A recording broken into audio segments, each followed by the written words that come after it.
If you want to change the resolution of a video in HandBrake, you're in the right place. In this quick tutorial, I'm going to show you exactly how to lower or customize your video resolution using HandBrake, whether you want 1080p, 720p, 480p, or a specific custom size. This is super useful if you want to make files smaller, prepare videos for sharing, or convert footage to a format that fits your needs better. And if this video helps you out, be sure to hit the like button and subscribe for more easy software tutorials. Alright, let's jump in.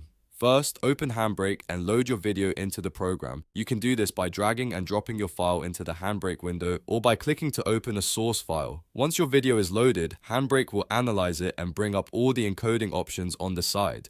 Now, look across the tabs and click on the Dimensions tab.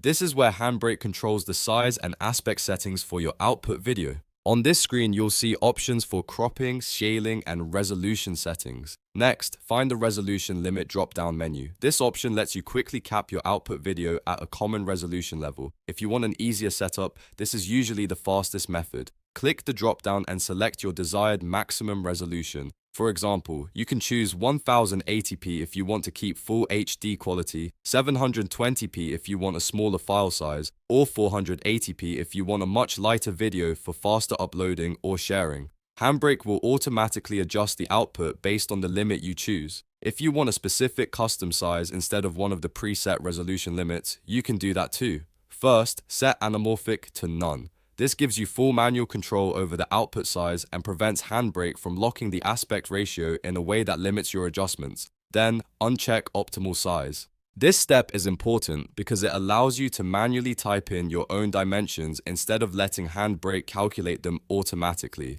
Now go to the scale size boxes and manually enter the width or height you want. You can type in the exact value that matches your project requirements, and HandBrake will update the other dimension accordingly if needed.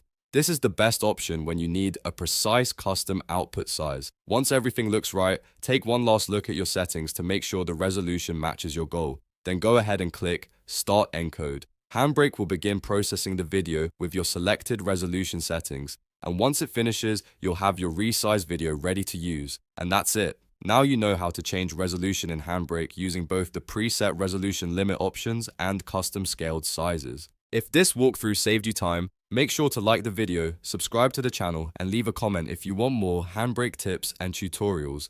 Thanks for watching, and I'll see you in the next one.